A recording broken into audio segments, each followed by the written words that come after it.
मैं चाहूँगा कि वो अपने शब्दों में अपने भावों की स्वयं अभिव्यक्ति दें हमारे सभी साथियों के समक्ष। आदरणीय श्री जी सर। आज के समारोह में अध्यक्षता कर रहे आदरणीय शिव गोपाल जी,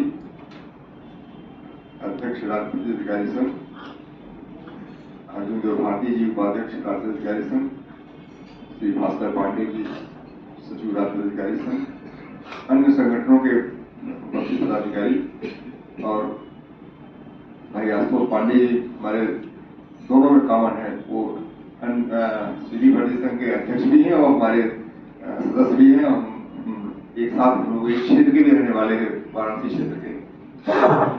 और पांडे जी इस कार्यक्रम में आए। आज आपने सर खोला है।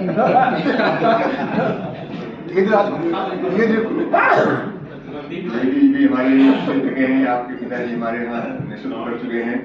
जितने भी लोग उपस्थित हैं किसी न किसी रूप में हमारे साथ ही जुड़े हुए हैं, तभी हम सब यहाँ आ सके हैं। अमोक्ष पे मैं सीधे आता हूँ। अमोक्ष का सीधा सीधा सा अर्थ है न मोक्ष, मोक्ष नहीं।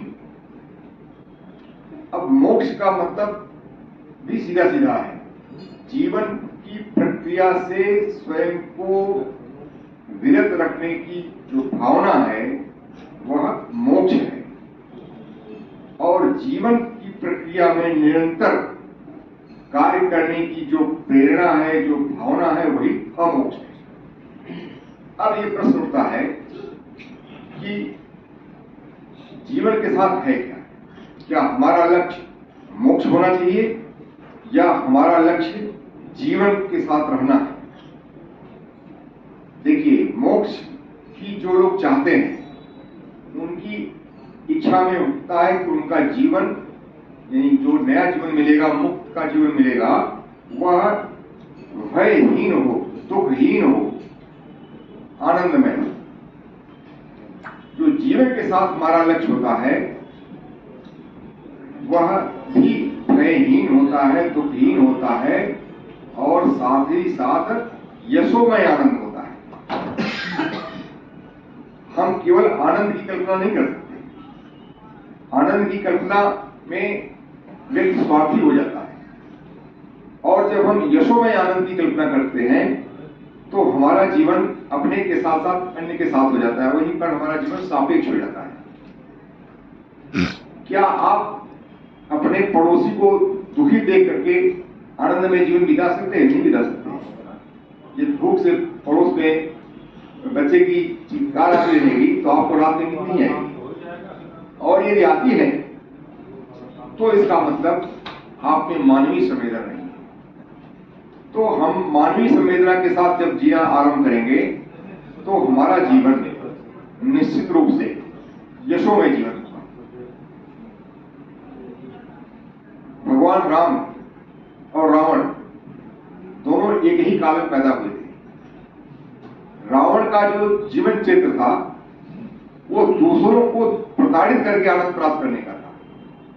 वह अपने आनंद के लिए अपने दुश्मनों को नाना प्रकार का कष्ट देता था, उन्हें अनावश्यक रूप से प्रताड़ित करता था और उनकी प्रताड़ना से ही उसे आनंद आता था।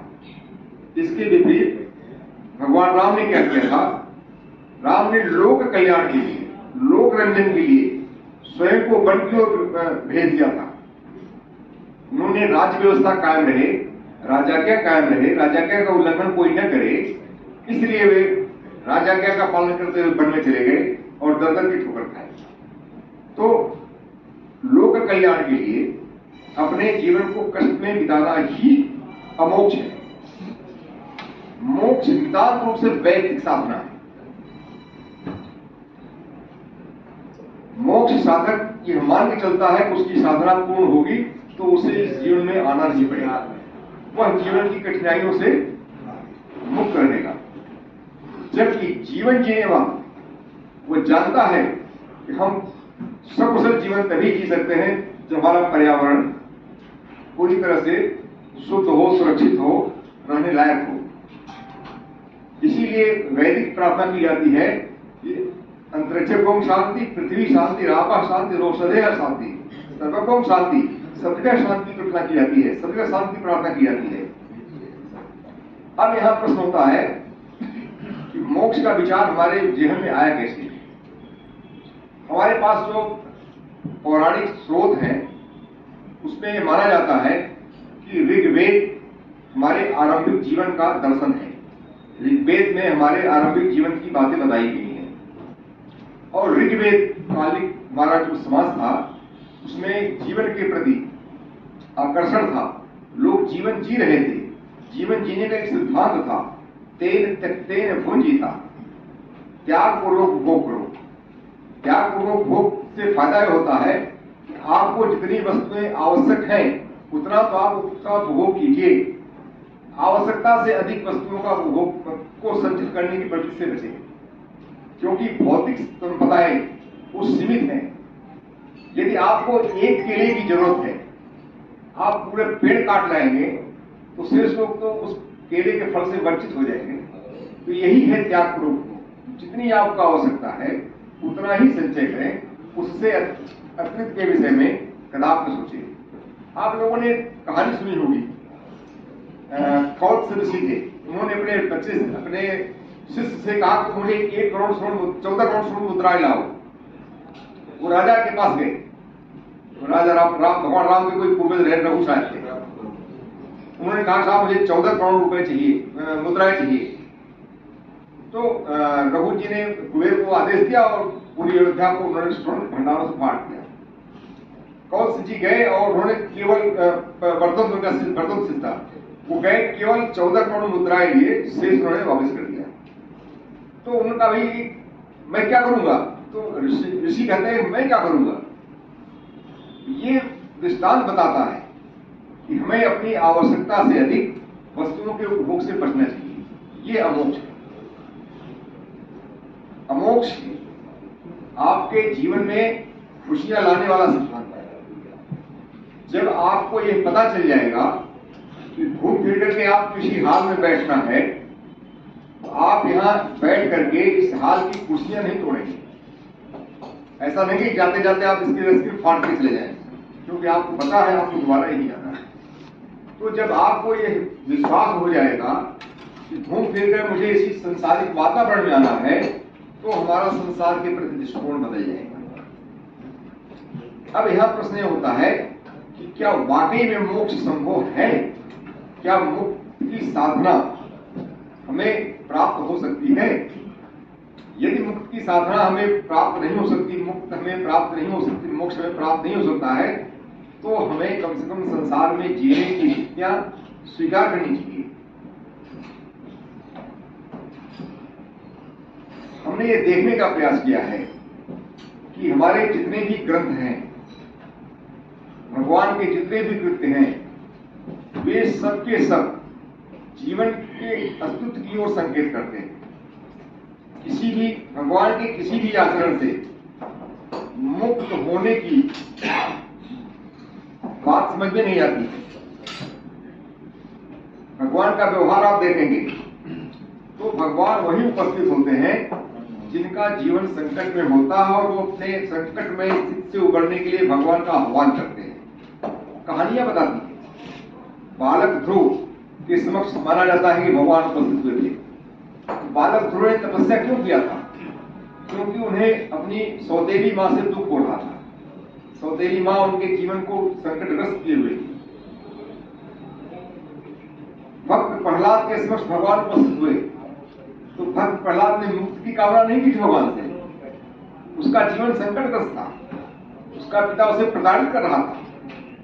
भगवान पैदा हुए, उपस्थित हुए और उसके पिता को मार करके उसका संकट, प्रहलाद का संकट उन्होंने जीवन में जो संकट आया उसे खत्म कर दिया। ऐसे ही द्रौपदी ने जब भगवान को याद किया था तो मुक्ति के लिए नहीं याद किया था। द्रौपदी ने भगवान को क्यों याद किया था? क्योंकि वो हरी सभा में नग्न हो रही थी और उसे बचाने वाला कोई नहीं बचा था। भगवान ने बिना देर किए उसकी सहायता की। किंग कर्तव्य विमूढ़ अर्जुन ने भगवान से मुक्ति की यात्रा नहीं की थी। उन्होंने भगवान से वही पूछा था कि प्रभु हम करें क्या, हम तो करना क्या है क्या नहीं करना है, इसके विषय में किंग कर्तव्य विमूढ़ हो गए।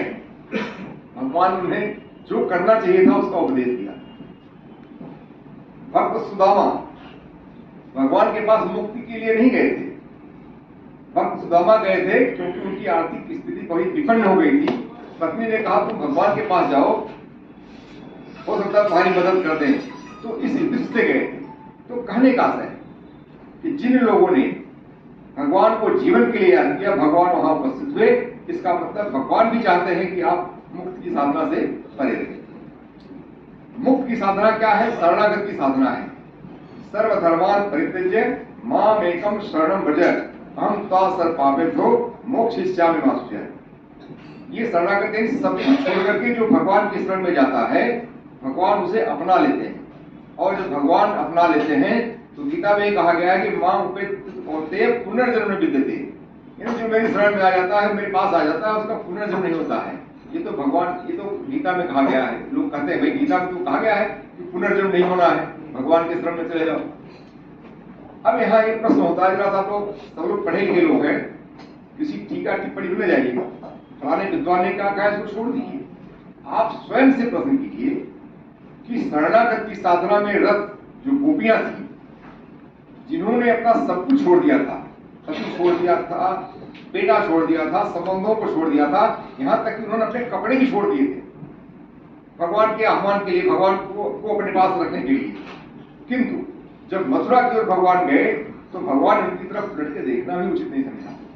इसका मतलब है कि शरणागत की चाहे कितनी भी साधना कर लें, परमात्मा आपकी तरफ आने वाले नहीं है। तो परमात्मा आएंगे नहीं तो आप परमात्मा के धाम जा नहीं पाएंगे, और परमात्मा के धाम जा नहीं पाएंगे तब आप पुनर्जन्म से मुक्त नहीं हो पाएंगे। एक बात ये, परमात्मा कहीं कोई परमात्मा को अपने वश में नहीं कर सकता है। परमात्मा जिसका चाहते हैं उसका वर्ण करते हैं। इसीलिए कठोपनिषद में कहा गया है नयमात्मा प्रवचने लभ्य, ये आत्मा प्रवचन से नहीं प्राप्त किया सकता है। न वेदया न बहुधा सुतेन, न ज्ञान से न शास्त्र से, न विरति के लभ्य है। परमात्मा जिसको चाहता है उसका वर्ण करता है, और परमात्मा चाहता किसका है, उसको है। इसके लिए आपको गीता का उदाहरण पढ़ना पड़ेगा, अर्जुन को समझना पड़ेगा, और गोपियों के चरित्र को समझना पड़ेगा। केवल गीता पढ़ने से आप परमात्मा की शक्ति को अंदाज नहीं कर सकते, क्योंकि गीता में दोनों बातें पहले कहीं साथ साथ कही गई हैं। एक तरफ नियत कर्म में जुटने की बात कही गई है, तो दूसरी तरफ शरणागत के माध्यम से मोक्ष प्राप्त करने की बात कही गई है। भगवान का अपना कोई वर्जन नहीं उसमें। भगवान ने यही कहा है कि ज्ञान वाक्यातम तुर्यात को हितरम मया विमिश्रेतत अशेषेण यथेच्छं तथा कुरु। यानी मैंने तुम्हें गुण से गुण ज्ञान दे दिया है, अब इसमें तुम विमर्श करो, तुम्हें जो अच्छा लगता है उसका आचरण करो। तो अर्जुन को आश्वासन देते हैं कि नष्टो मोह स्मृतिर्लब्धा तत्प्रसादान मया च्युत स्थितोस्मिगत संदेह है, फिर इससे बचना तो है। यानी मुझे आपने जो उपदेश दिया है उससे मुझे तत्व का ज्ञान हो गया है, और इस तत्व के ज्ञान से मेरा मोह नष्ट हो चुका है, संदेह रहित हो चुका हूँ, स्मृतियां वापिस हो जाएंगी, मैं वही करूंगा जो आपने कहा है। तब यहाँ एक प्रश्न होता है, आप लोग प्रश्न कीजिए, किसी टीका आपने पढ़ी है, आप स्वयं प्रश्न कीजिए कि वाकई में अर्जुन ने फिर किया क्या। क्योंकि अर्जुन कह रहे हैं कि करिष्ये वचनम तो, मैं तुम्हारा ही वचन पालन करूंगा। तो अर्जुन ने क्या किया, उपदेश सुनने के बाद वो युद्ध के मैदान में गए, और युद्ध के मैदान में गए तो कृष्ण ने क्या किया, उनके साथ उनका सारथी को स्वीकार कर लिया।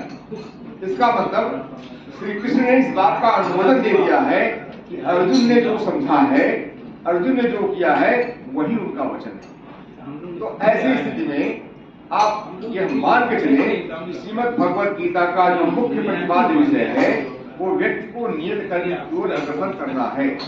और जब आप नियत कर्म की ओर अग्रसर होंगे तो नियत कर्म का परिणाम भी आपको भुगतना पड़ेगा।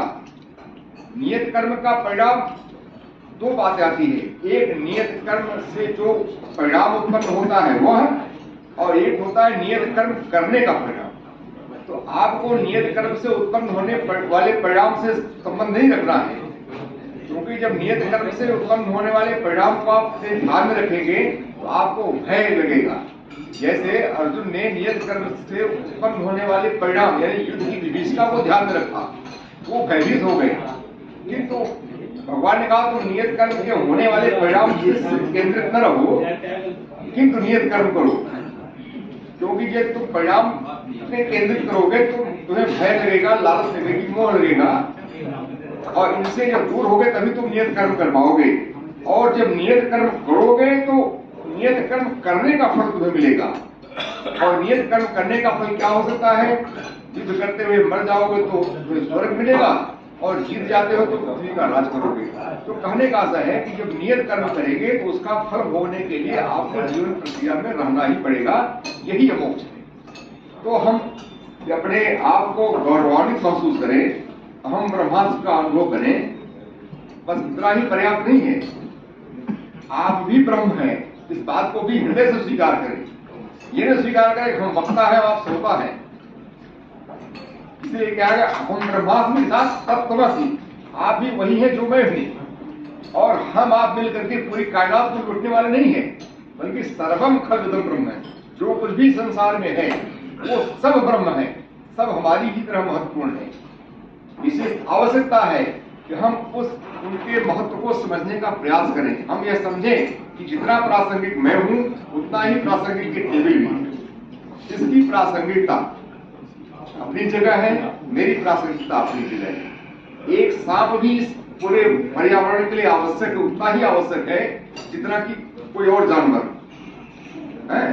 तो बस हमें यह देखना है कि हम इस बात को लेकर के चिंतित ना हो, या इस बात को लेकर के गौरवान्वित न हो, मैं ही व्यक्तित्वशाली हूं, मैं ही महान हूं, मेरी ही उपयोगिता है, अन्य की उपयोगिता नहीं है तो उन्हें रहने का अधिकार ही नहीं।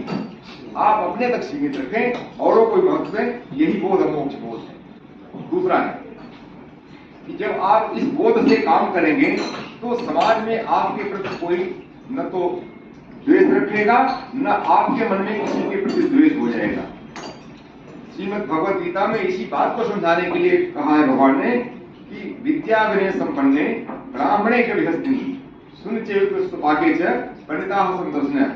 जो विद्वान लोग होते हैं उनकी दृष्टि में हर वस्तु, हर व्यक्ति, हर घटना अपने आप में महत्वपूर्ण होती है, मूल्यवान होती है। और जब आप इसका बोध हो जाएगा तब आपके लिए न कोई छोटा दिखेगा, आपके लिए कोई बड़ा दिखेगा। हम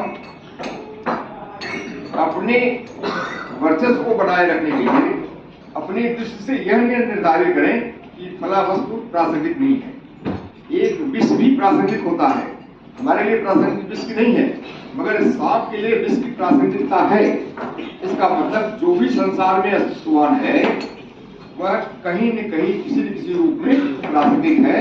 हम अपने को अपनी प्रासंगिकता तक सीमित तो रख लें, किंतु जो हमें अप्रासंगिक लगे उसको विनाश करने की ओर अपना ध्यान न दें, यही हम है। मैं समझता हूँ कि आप लोगों को मुझे महसूस हुआ था वो सबका सब मैंने बता दिया है। आप लोग मेरी किताब पढ़ें, मेरे विचारों को पत्रिकाओं में पढ़ते रहें। मैं समझता हूँ कि यदि आपको जिससे जरा सा विलाप हो जाता है तो मैं आपको सत्य समझूंगा। मेरे इस संक्षिप्त वक्तव्य के विषय में जिसको जरा सा भी कोई संदेह हो पूछना चाहता है तो मैं आज उसका जवाब देने के लिए तैयार हूँ। Thank you. धन्यवाद सर। अमोक्ष की चर्चा करते हुए आपने अंत में एक में उद्दिष्ट नास्ति का जो उद्घोष किया है वो कोई नया नहीं है। भारत भूमि का अध्यात्म हजारों साल से पता चला रहा है। और हाँ बिल्कुल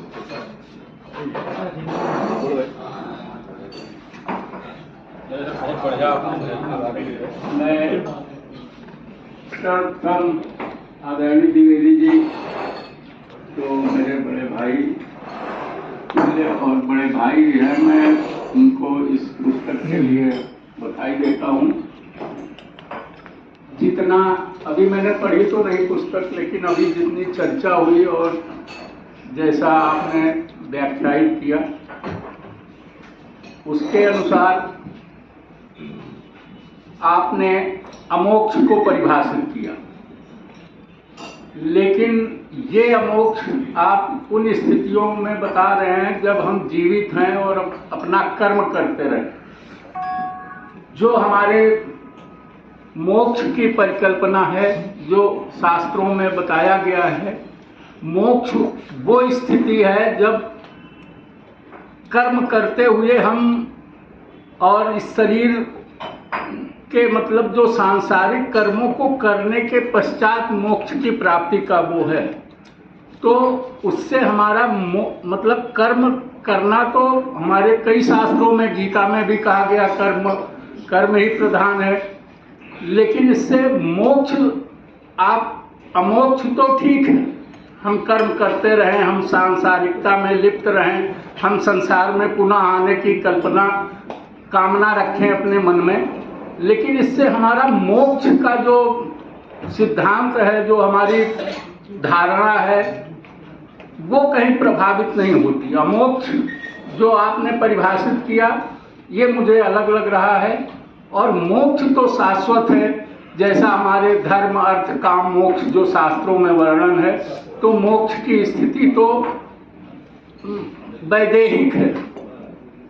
तो इसके संबंध में मैं चाहूंगा कुछ स्पष्ट करें। महाराज जी, आपने पूछा, इसके लिए आपको बहुत बहुत धन्यवाद। मित्रों, जैसा कि मानस जी कह रहे हैं और सभी लोग मान रहे हैं कि हम कर्म करते हैं। भगवद गीता के अध्याय 2 के श्लोक नंबर 40 में बताया गया है कि नेहा विक्रम नाशोस्ति वायु न विद्यते स्वल्पमकस्य धर्मस्य त्रायते महतो गया। कर्म की विशेषता होती है, कर्म सिद्धांत की विशेषता है कि कर्म का परिणाम अवश्य मिलता है, और कर्म का परिणाम कर्म करने वाले कर्ता को ही मिलता है। यदि ऐसा न हो तो अव्यवस्था फैल जाएगी। आप कर्म करें, परिणाम कोई और पा जाए, मर्डर आप करें, परिणाम कोई और पा जाए। तो कर्म की यही विशेषता है कि जो कर्म करता है उसको ही फल मिलता है, और कर्म का फल अवश्य मिलता है। मोक्ष के जो साधक हैं वो यह मान के चलते हैं कि हम जो कर्म कर रहे हैं उसका परिणाम नहीं मिलेगा। मैं नहीं सोच पाता हूं कि वो कैसे मान चल रहे हैं। कर्म की ऐसी कौन सी कैटेगरी है जो परिणाम न देने वाली हो, क्योंकि भगवद गीता में यही बताया गया ना कि कोई भी ऐसा कर्म नहीं है जो परिणाम न सिद्ध करता हो, और परिणाम, कर्म का परिणाम मिलता है, इसमें समय का बहुत व्यवधान होता है। परिणाम मिलने में जन्म जन्मांतर का समय लग जाता है। इसीलिए भगवान ने कहा है न त्वम जातनासम न तेमे न जनाधिका, यानी मैं ऐसा नहीं, मैं पहले नहीं था, यानी हम यानी हमने पूरे कायनात, ऐसा नहीं हम पहले नहीं थे, और ऐसा भी नहीं है हम बाद में नहीं होंगे। इसका मतलब जन्म का ये जो श्रृंखला है वो टूटने वाली नहीं है। ऐसा कोई कर्म नहीं है संसार में जो परिणाम सिद्ध करता हो। यही कर्म की विशेषता है जो हमें बार बार जन्म की ओर संकेत करती है। पुनर्जन्म हमारा लक्ष्य नहीं है, पुनर्जन्म एक सहज प्रक्रिया है। हम चाहें या न चाहें, पुनर्जन्म तो हमारा होना ही होना है। हम नियत करें, नियत कर्म करते हैं तब भी हमारा पुनर्जन्म होगा, और नियत कर्म नहीं करते हैं तब भी हमारा पुनर्जन्म होगा। नियत कर्म करते हैं तो मुझे नियत कर्म करने का अवसर मिलता रहेगा, इसलिए पुनर्जन्म होगा, और नियत कर्म नहीं करते हैं तो उसका दंड भुगतने के लिए मुझे पुनर्जन्म में आना पड़ेगा। तो पुनर्जन्म की प्रक्रिया से आप कभी भी मुक्त नहीं हो सकते हैं। आप मान लें हम भला कर्म कर रहे हैं, इसका परिणाम नहीं मिलेगा, तो आप मान लें, मानने का कोई मतलब ही नहीं है।